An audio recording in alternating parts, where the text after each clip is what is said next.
We are on the throne.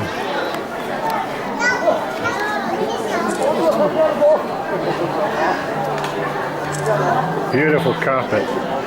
Lovely carpet. Lovely steps. And it takes you up to here.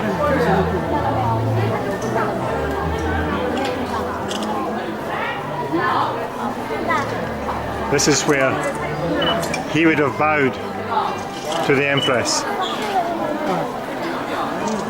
Dowager in 1906.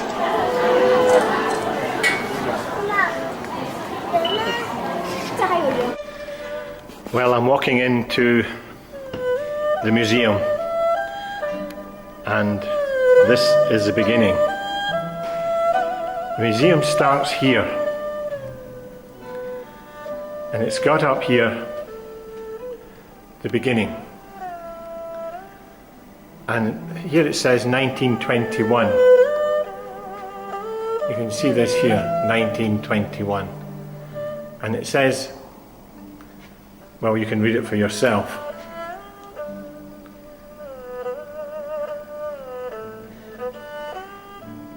That is what it says. On September the 16th, 1921, many outstanding scholars and dignitaries from across the world witnessed the establishment of Peking Union Medical Hospital.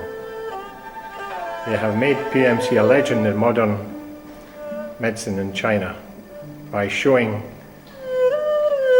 Confucian medical skills with deep love for the Chinese people. Please join us in a journey back to the first half of the 20th century and the achievements made by Peking Union Medical Hospital. And then it goes up here and it talks about the background. It goes to 1906 and it just says, in Chinese actually, but in 1906 it was formed, Union Medical College, and became Peking Union Medical College. And this is the college which Thomas Cochrane built, but he's not mentioned yet. I hope to put this right. These are the names of the first students that were taught by him. They graduated in 1911. I have the pictures of these students in the book. And this here is a degree, a doctorate degree for medicine, which was signed by Thomas Cochrane. So,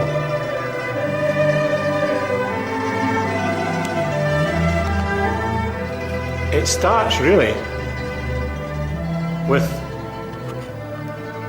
the Rockefeller Foundation. And these are the men, John Rockefeller, father, senior, and son. And these are the men who took on after Thomas Cochrane. And this is the building.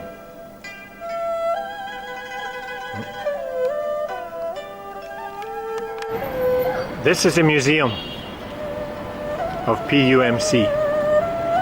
Now, as I swing it round, you'll see the entrance to PUMC, and I'll try and show you. You can see the two flagpoles. There's the two silver flagpoles on either side. This is where I entered on Saturday, and with the help of a good lady, I was taken into the museum. And this beautiful architecture. Beautiful architecture.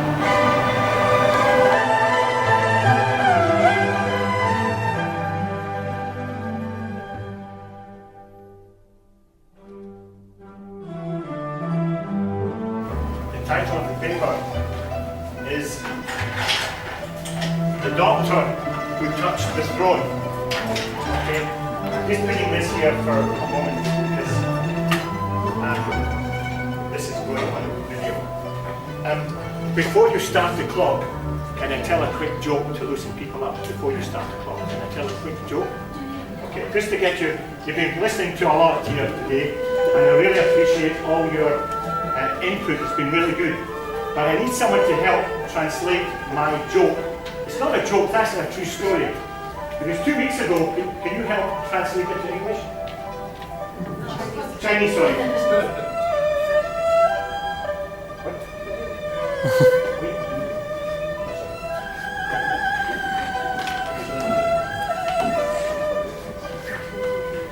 That's good. Can someone translate my joke, my true story? 2 weeks ago, before I came here, I woke up in the morning, I opened the curtains, and I fainted.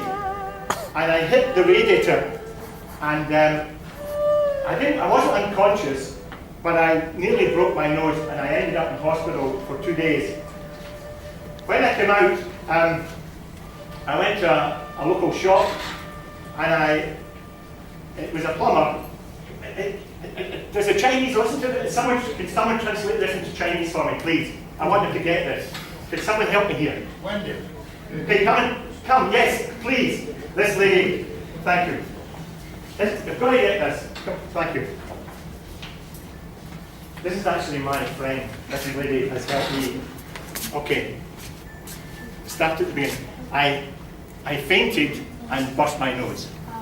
这位教授上周是在早晨起床之后，然后打开窗户的时候，然后那个被射进来的光，然后就是使自己的头就一下子就昏倒了，然后他就磕到了他自己的鼻子。I hit the radiator. 然后磕到了桌角，然后把自己的鼻子磕气着。So I went to the plumber to ask for something. I went to the plumber. Plumber. 他去找水管工，然后去要一些东西。And he said, "What happened to you?" 然后就问你怎么了？ Because I had 2 black eyes. 因为水管工看他的两眼边上都已经变黑了。I said I fainted and hit the radiator.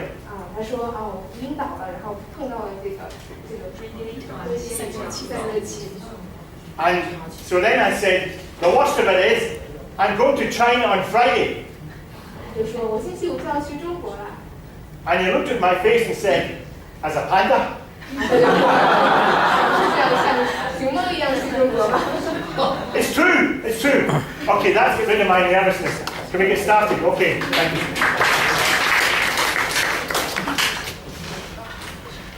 So, with that, press. Just press this. Thank you. I want to talk about a man called Thomas Cochrane. Now, I hope I got this right. Now, this is Glasgow Cathedral, and they have a dedication service each year for Glasgow University and the Royal College of Physicians and Surgeons. In other words, they dedicate these institutes to God every year. And I'm a member of this cathedral. Now, this goes back to a visit I had at Cambridge University. At Cambridge University, they have what's known as Saints and Scholars. And I was so impressed with this DVD at the Round Church at Cambridge, I thought at Glasgow University I would like to do the same. But I was going to call it, not yet. I was going to call it Living Stones. Now, Living Stones, it's not a firm structure. Living Stones is where Christians are organic, they're mobile, they move. So it's not a building of stone, but a building of people. People who believe. And the man I'm going to talk about was one of these people. Now, I know in China, you have a thing about the number 4. It's quite a bad number to you. But I had come up with 6 names, but I needed a 7th. And the 7th name, I had to go back to my local museum to find it.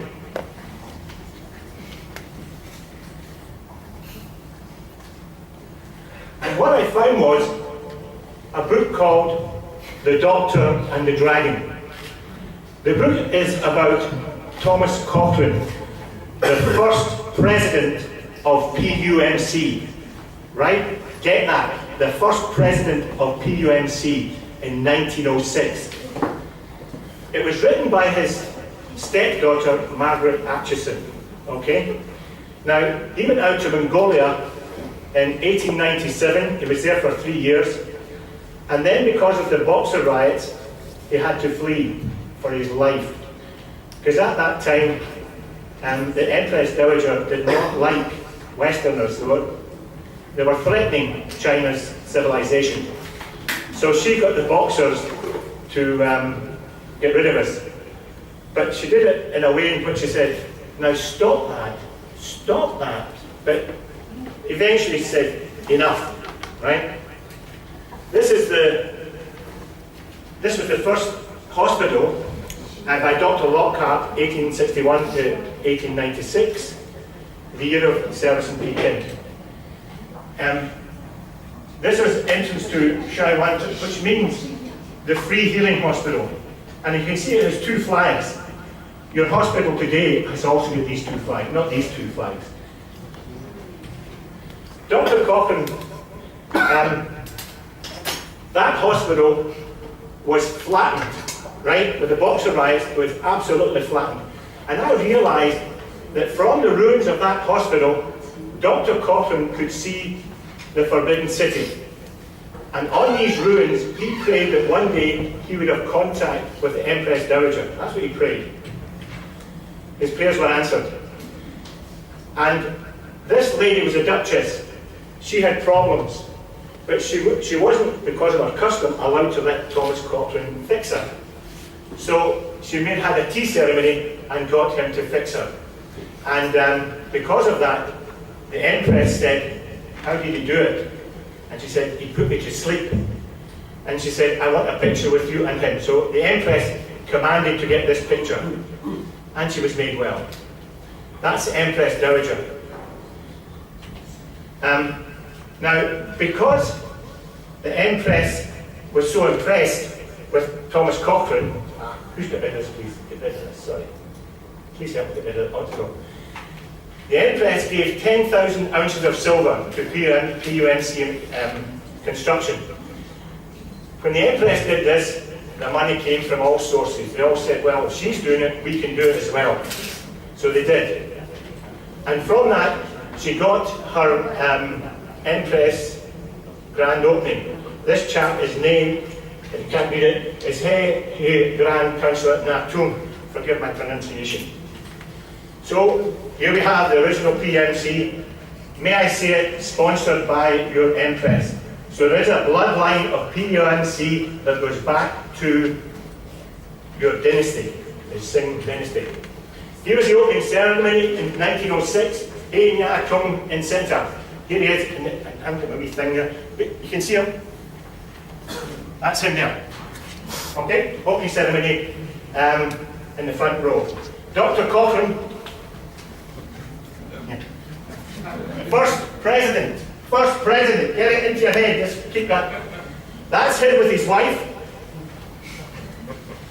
Okay? His wife's name was Grace. The poorest of the poor to heal the body and save the soul. Not only was the poorest of the poor fixed, but here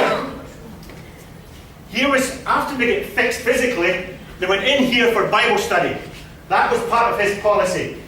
And it's interesting, John Watt, when I heard John Watt there, he talked about starvation. I thought he said salvation. I went, praise the Lord. But he didn't, he said starvation. Anyway, of course, no mixed wards in those days. It was male patients in one, female patients in the other. First graduate, Louis, he became like a son to Thomas Cochrane. And so this is the original graduation at 1911, right? At PUMC. This is the college, not the hospital. This was a graduation paper, and I do believe this is Tom Cochrane's signature. This was someone who could afford it. Now, what's interesting here is The people of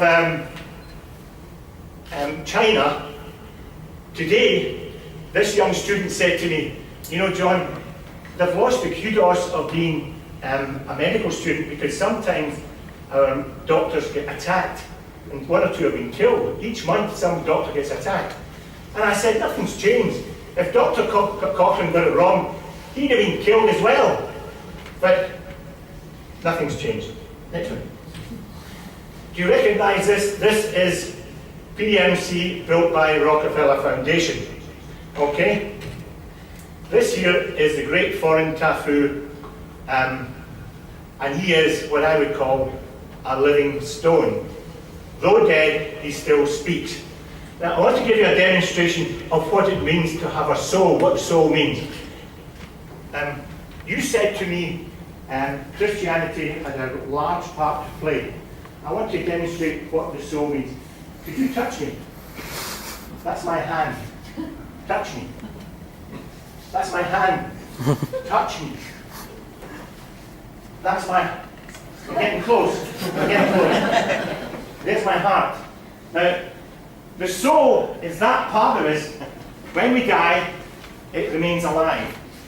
And it goes one way or the other way. Now, Thomas Cochrane believed that there is no other name under heaven by which, so I'm getting emotional, may be saved. Now, my friend up here, he said to me, he's talking about affect. I was affected by this book. This book I became passionate about. And I became passionate about this man. And I'll tell you why. How long have I got? 5, good.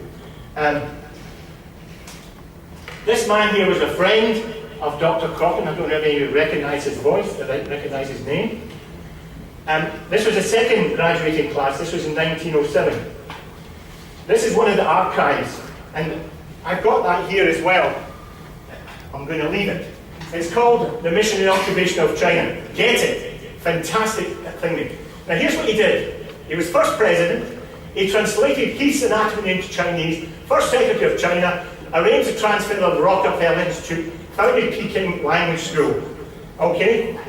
And then, here is him before the Empress. He was the only missionary to get in an audience with the Empress. Now I did the same. I actually went down to PUNC and I did an audience with 2 vice presidents. Does 2 vice presidents make a president? I think it does.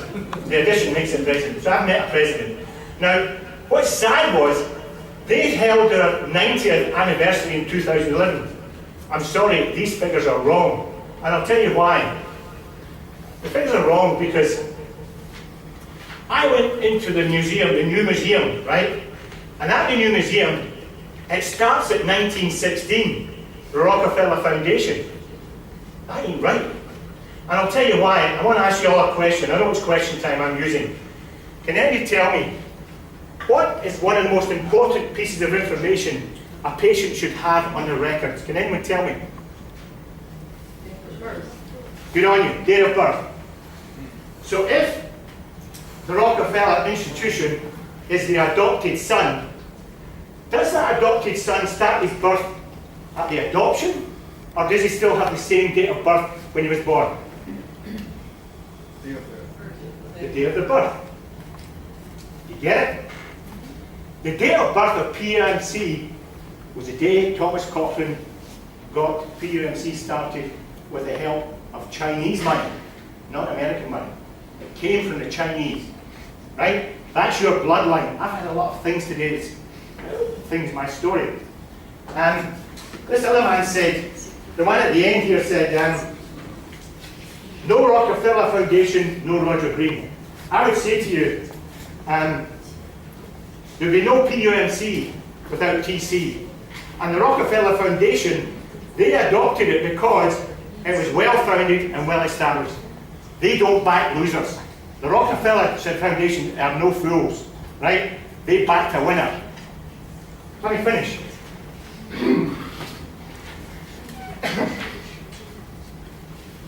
I'm a wee bit emotional. I have met Thomas Cochrane's grandson.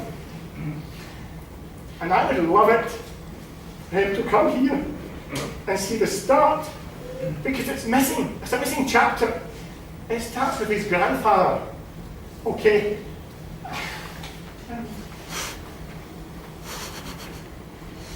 Oh, sorry. No. Sorry. Last minute message here. Last message. I've been doing a search, and some breaking news here from the DNA laboratory on family tree searches. I don't know if you know this, but they've got something else wrong. There is still an emperor on the throne, okay? And there I'll finish. But no, the emperor I'm talking about, there's still someone on the throne, and his name is Jesus Christ. And I leave it to them. Thank you.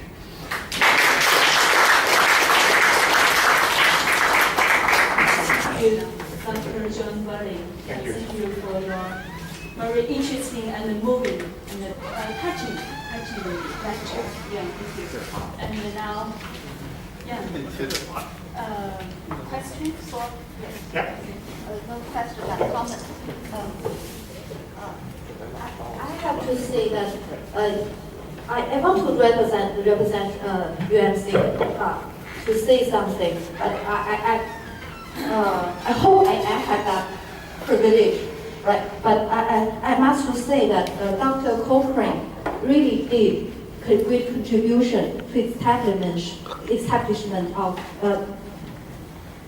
the early form of Peking Union Medical College.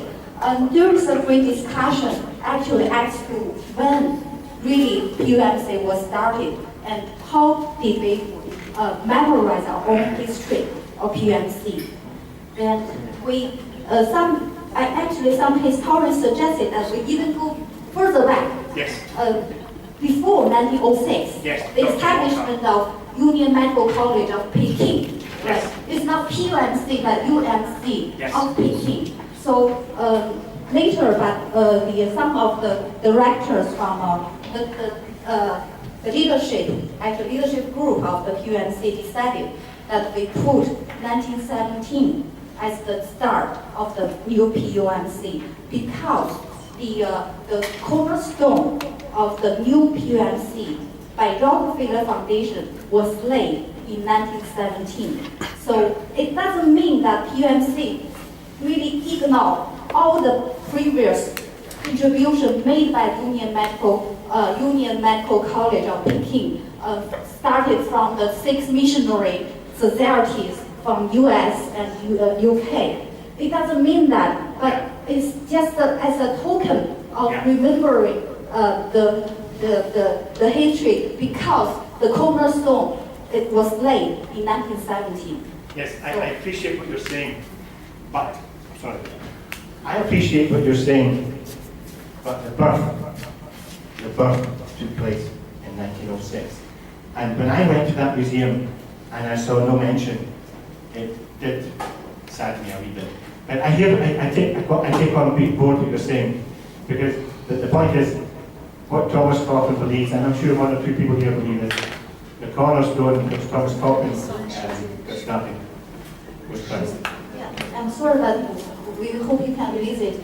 We started the history from 1906, even though we started we made we artificially made 1917 as the start of Peking Union Medical College. But in our history, the exhibition we started our history back in 1906. But I wanted to say that I'm sorry we missed all the information from Cochrane, who really made great contribution to the establishment of UMC. So we have the historian or the office established so that we can gather information from that time and make it complete a history of our Peking Union Medical College. Thomas Cochrane's grandson has got original pictures of your original graduation students, and he's prepared to give them to you. He's got lots of good archive material which is original. Thank you, that's wonderful. I will really appreciate if you can keep in touch. We will. Thank you. we move to other topics in our section. So we have 10 minutes for any comments and questions.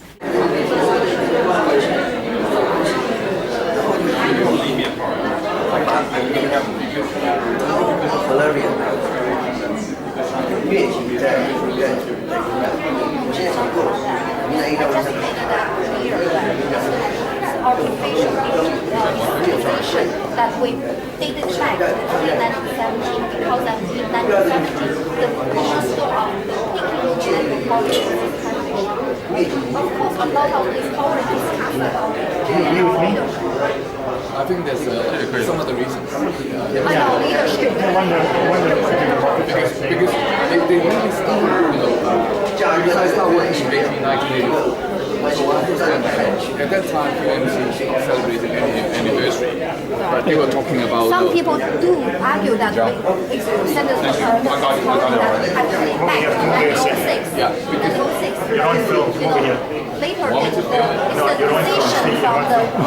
decision from the leadership of the current because UMC. what happened was that in the 80s there was discussion if PMC was still established relationship with Black Elephant Foundation. In the 1980s, so therefore, they would use that as the funding day of foundation when the they were trying to get the fundraising and get some money. That's why all the funding. Not money, political. Yes. Because I was in China Beijing. Medical Board, China never stopped giving funding for PMC.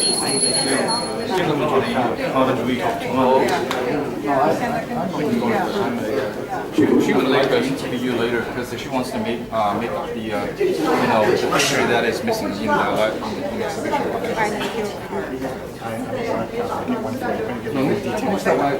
My sister lived in Glasgow. Yeah, she wants to have the slides on her memory Who's got my card? Who's got my You I got it don't have already. your card. That's your part.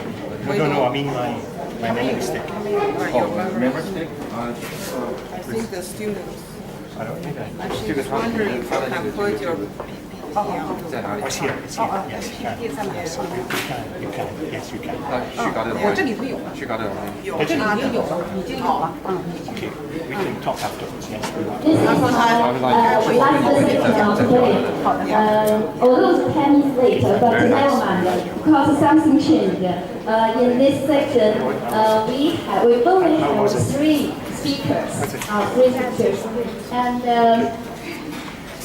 the first speaker in in this section is Jiang Keep it Yue. running. Keep it running. Keep it running.